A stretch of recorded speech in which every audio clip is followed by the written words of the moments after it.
2013-14 കാലഘട്ടത്തിൽ കോൺഗ്രസിന്റെ യുവരാജകുമാരൻ രാഹുൽ ഗാന്ധി കോൺഗ്രസിന്റെ ചുമതല ഏറ്റെടുക്കുമ്പോൾ, അതിന്റെ നേതൃത്വം ഏറ്റെടുക്കുമ്പോൾ, പ്രചരണത്തിന്റെ നേതൃത്വം ഏറ്റെടുക്കുമ്പോൾ പല സംസ്ഥാനങ്ങളും കോൺഗ്രസിന്റെ കയ്യിലായിരുന്നു.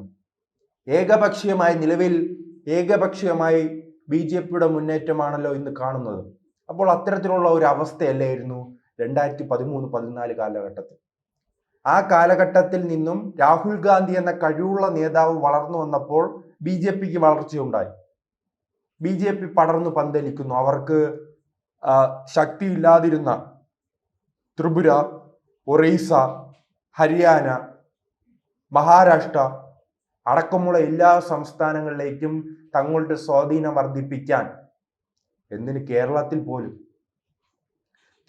പോലും ബി.ജെ.പിക്ക് ആദ്യമായി ഒരു MLA ലഭിക്കുന്ന 2016 തെരഞ്ഞെടുപ്പാണ്. ഒരു MP ലഭിക്കുന്നതും 2024 തെരഞ്ഞെടുപ്പാണ്. 20% വോട്ട്. അങ്ങനെ കേരളത്തിലായാലും എല്ലാ സംസ്ഥാനങ്ങളും പരിശോധിച്ച് നോക്കിയാൽ ബി.ജെ.പിക്ക് ഉൾപ്പെടെ മുന്നേറ്റമുണ്ടാക്കുവാൻ ഈ രാഹുൽ ഗാന്ധിയുടെ സാന്നിധ്യം അവിടെയെല്ലാം കഴിഞ്ഞിട്ടുണ്ട്.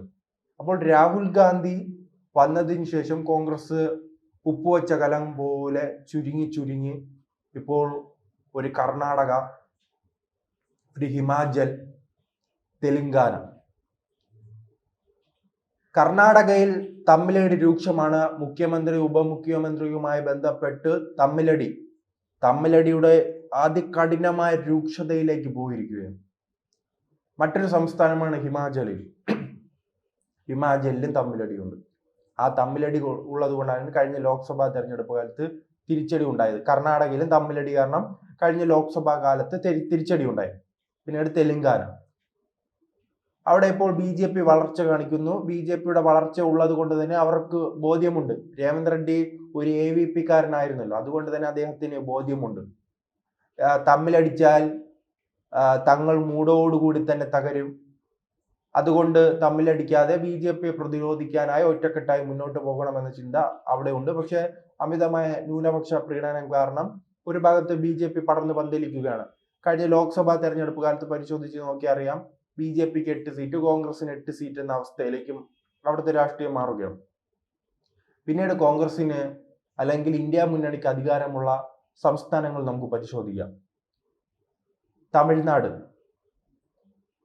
ജമ്മു കാശ്മീർ, പിന്നീട് ജാർഖണ്ഡ്.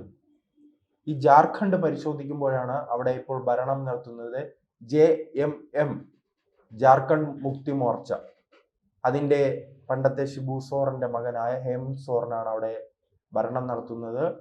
ബി.ജെ.പി കൃത്യമായി തന്നെ അവിടെ 5 വർഷം മുൻപ് ഈ സോറനായിരുന്നു ഭരണം നടത്തിയിരുന്നത്. അഴിമതി ആരോപണങ്ങൾ ഉണ്ടായി. പിന്നീട് മുഖ്യമന്ത്രിയെ മാറ്റുന്ന സാഹചര്യം ഉണ്ടായി.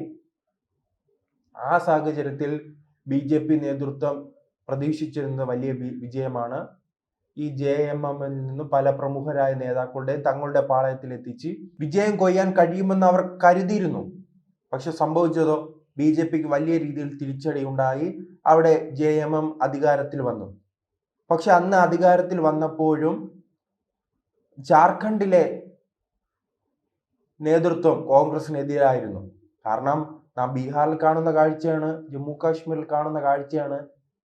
തെരഞ്ഞെടുപ്പുകളിൽ പരാജയപ്പെടും, നിവർന്നു നിൽക്കാൻ കഴിവില്ലെങ്കിലും വലിയ ഗുണ്ടയാണെന്ന, കീലേരി അച്ചുവാണെന്ന ഒരു ഭാവമാണ് രാഹുൽ ഗാന്ധിക്കും കോൺഗ്രസ് പാർട്ടിക്കും നിലവിലുള്ളത്.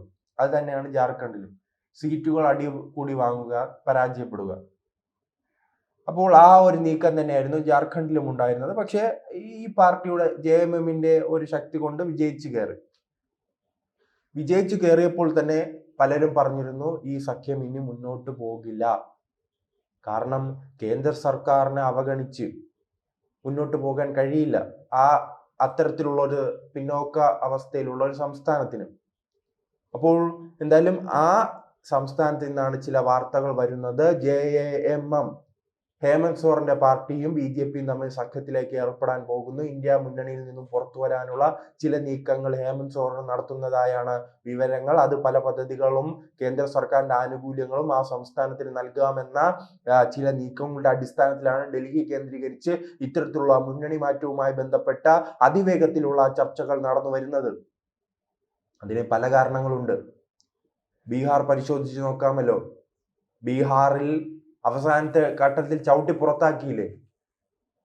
വലിയ 6-7 സീറ്റ് പ്രതീക്ഷിച്ച് പ്രവർത്തിച്ച JMM അവസാന ഘട്ടത്തിൽ 1-2 സീറ്റുകൾ നൽകാമെന്ന് പറഞ്ഞപ്പോൾ അവർ മത്സരിക്കുന്നില്ല, ഒറ്റയ്ക്ക് മത്സരിക്കാമെന്ന് പറഞ്ഞു. പിന്നീട് അവരെ ഭീഷണിപ്പെടുത്തി ഒഴിവാക്കിയില്ലേ. അപ്പോ ആ ഒരു ഒഴിവാക്കലെല്ലാം അന്ന് തന്നെ നാം കരുതിയതാണ്. ഈ ഇന്ത്യ മുന്നണിയിൽ ഇനി ഇത്തരം പാർട്ടികൾ നിന്നതുകൊണ്ട്, കോൺഗ്രസിനോടൊപ്പം കൂടിയത് കൊണ്ട് ഒരു ഗുണവുമില്ല. അത് നരേന്ദ്രമോദിയുടെ ബീഹാർ വിജയത്തിന് പിന്നാലെയുള്ള പ്രസ്താവനയിൽ തന്നെ ഉണ്ടായിരുന്നല്ലോ. കോൺഗ്രസിനോട് കൂടുന്നവർ മുഴുവൻ തകർന്ന് തരിപ്പണമാകുകയാണ് എന്നത് സന്ദേശമാണ്. കോൺഗ്രസിനോടൊപ്പം രാഹുൽ ഗാന്ധിയോടൊപ്പം കൂടുന്നവർക്ക് തകർച്ചയും കഷ്ടകാലവുമാണ്. അപ്പോൾ നിങ്ങൾ BJPയോടൊപ്പം വരൂ. BJPയോടൊപ്പം നിൽക്കുന്ന കക്ഷികളുടെ അവസ്ഥ നോക്കൂ. ബീഹാറിൽ മിന്നുന്ന വിജയം, മഹാരാഷ്ട്രയിൽ NCPയും ശിവസേനയും അടക്കമുള്ള പാർട്ടികൾക്ക് മിന്നുന്ന വിജയം. അത് ഡൽഹിയിൽ പരിശോധിച്ച് നോക്കിയാലും ഓരോ സംസ്ഥാനങ്ങൾ പരിശോധിച്ച് നോക്കിയാലും BJPയോടൊപ്പം ചേരുന്നവർക്ക് മിന്നും വിജയം, BJPക്ക് മിന്നും വിജയം. കോൺഗ്രസുമായി ബന്ധപ്പെട്ട് പരിശോധിക്കുകയാണെങ്കിൽ അദ്ദേഹവും പരാജയപ്പെടുന്നു, അദ്ദേഹത്തിന്റെ പാർട്ടിയും പരാജയപ്പെടുന്നു, സഖ്യകക്ഷികളും പരാജയപ്പെടുന്നു. ഒരു പരാജയത്തിന്റെ കൂടാരമായി ആ പാർട്ടി മാറി. സ്വാഭാവികമായി തന്നെ മുന്നണികൾ മാറി ചിന്തിക്കാൻ തുടങ്ങിയിരിക്കുന്നു.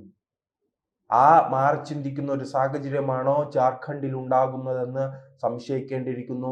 ആദിവാസി വിഭാഗവുമായി ബന്ധപ്പെട്ട ഒരു സാമ്പത്തികമായി തന്നെ അടിസ്ഥാന സൗകര്യത്തിലും പിന്നോക്കം നിൽക്കുന്ന ഒരു സംസ്ഥാനത്ത് വികസനം വരണമെങ്കിൽ കോടാനുകോടി രൂപയുടെ വികസന പ്രവർത്തനങ്ങൾ തങ്ങളിലേക്ക് എത്തിക്കാൻ കഴിയുമെന്നൊരു ധാരണ സോറൻ ഉണ്ടാകുകയാണെങ്കിൽ, ഹേമന്ത് സോറൻ ഉണ്ടാകുകയാണെങ്കിൽ അദ്ദേഹത്തെ കുറ്റം പറയാൻ കഴിയില്ല. കാരണം ഇപ്പോൾ ഈ സർക്കാരിന് കേവല ഭൂരിപക്ഷമില്ല. അതുകൊണ്ട് തന്നെ ഘടകകക്ഷികൾക്ക് വലിയ രീതിയിലുള്ള ആനുകൂല്യങ്ങളും സാമ്പത്തികവുമാണ് NDA മുന്നണി നൽകുന്നത്. അത് നമുക്ക് ആന്ധ്രാപ്രദേശ് പരിശോധിച്ചാൽ മനസ്സിലാകും, ബീഹാർ പരിശോധിച്ചാൽ മനസ്സിലാകും. എല്ലാ ബഡ്ജറ്റുകളും പരിശോധിച്ചു നോക്കൂ. ഈ തെരഞ്ഞെടുപ്പിന് ശേഷമുള്ള ബഡ്ജറ്റുകൾ പരിശോധിച്ച് നോക്കിയാൽ ആന്ധ്രാപ്രദേശിനും ബീഹാറിനുമെല്ലാം വലിയ രീതിയിലുള്ള സാമ്പത്തിക സഹായമാണ് നൽകുന്നത്. അവിടുത്തെ വികസന പ്രവർത്തനങ്ങൾ ഓരോ വർഷവും അതിവേഗം നടക്കുന്നു, ഓരോ മാസവും അതിവേഗം നടക്കുന്നു. അത്തരത്തിലുള്ള ഒരു മാറ്റം ഹേമന്ത് സോറനും ആഗ്രഹിക്കുന്നുണ്ട്. തന്റെ ഭരണകാലത്താണ് അവിടെ വികസന പ്രവർത്തനങ്ങൾ കൊണ്ടുവന്ന എന്നൊരു ക്രെഡിറ്റ് എങ്കിലും തനിക്ക് ലഭിക്കുമല്ലോ എന്നൊരു ചിന്ത ഉണ്ടായാൽ ഞാൻ മുൻപ് സൂചിപ്പിച്ചതുപോലെ തന്നെ ആ പാർട്ടിയും ആ പാർട്ടിയുടെ നേതാവിനെയും നേതാക്കളെയും അണികളെയും നമുക്ക് കുറ്റം പറയാൻ കഴിയില്ല. ആ ഒരു നീക്കത്തിലേക്ക് തന്നെയാണ് BJPയും അടുത്തുകൊണ്ടിരിക്കുന്നത്. കോൺഗ്രസിനെ സംബന്ധിച്ചിടത്തോളം ഇന്ത്യ മുന്നണിയിൽ നിന്ന് AAP വിട്ടുപോയി. അപ്പോൾ ഒരു JMM കൂടി വിട്ടുപോകുന്ന ഒരു അവസ്ഥയിലേക്ക് പോവുകയാണ്. ഇങ്ങനെ പരാജയപ്പെടാൻ മാത്രമായ ഒരു നേതാവും ഒരു പാർട്ടിയും ഇങ്ങനെ ചുരുങ്ങുന്ന ഒരു അവസ്ഥയിലേക്ക് വരികയാണ്. ഇതുമാത്രമല്ലല്ലോ, വരുന്ന നിയമസഭാ തെരഞ്ഞെടുപ്പുകൾ, വിവിധ സംസ്ഥാനങ്ങളുടെ നിയമസഭാ തെരഞ്ഞെടുപ്പ് പരിശോധിച്ചു നോക്കുക. ആസാമായാലും ബംഗാളായാലും കേരളമായാലും തമിഴ്നാടായാലും എവിടെയാണ് കോൺഗ്രസ് പാർട്ടിക്ക് മുന്നേറ്റം ഉണ്ടാക്കാൻ കഴിയുക? ഈ പാർട്ടി ഇന്ന് തകർന്ന് തരിപ്പണമാകുന്ന ഒരു അവസ്ഥയിലേക്കല്ലേ പോകുന്നത്.